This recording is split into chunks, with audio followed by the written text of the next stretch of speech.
You are your father's son. I'm my father's son.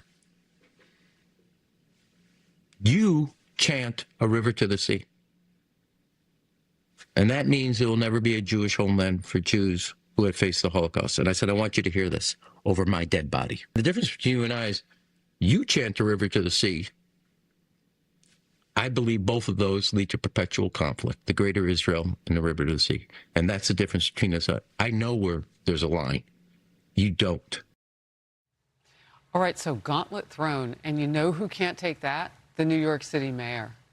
His office now has just responded to Rahm Emanuel's interview in which the former Obama chief of staff said he pushed back on Mamdani's views on Israel. Mamdani's communications director has just posted, can confirm this, ellipsis, did not happen. Molly? Well, what a unique way of phrasing that. What didn't happen? Exactly. We already know that Mamdani has these views, that he's articulated some of this left-wing anti-Israel rhetoric. We know his wife's social media feed is full of support for Hamas-type terrorism. And we know that Rahm Emanuel has publicly spoken against this. What I think is more disconcerting is, why is it just Rahm Emanuel?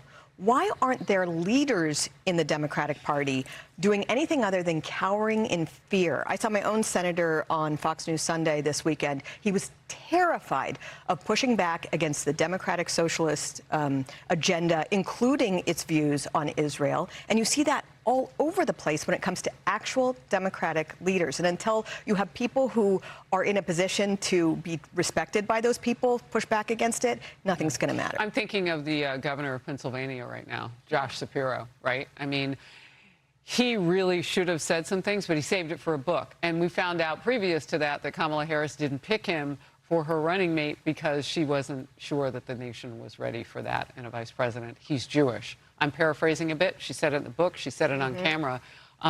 He put it in his book. But you're right. We should hear from him on that. Yeah, but I don't know if I trust either Rahm Emanuel or Zohran Mamdani, so I'm not quite sure who to believe here. But Harris, to your point, what you're underscoring and what this, between the back and forth between the two, underscores is this growing divide in the Democrat Party, the civil war, both over socialism, but also over Israel as well. And we're seeing it play out right now, even on the show. Emily?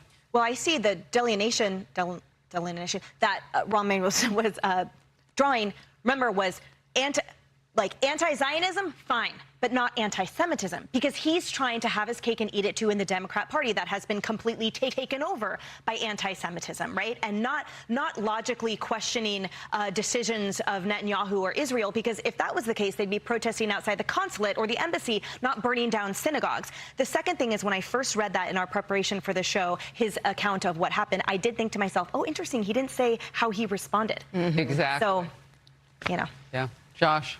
I like Molly's point. I want to follow up with the publicity department there.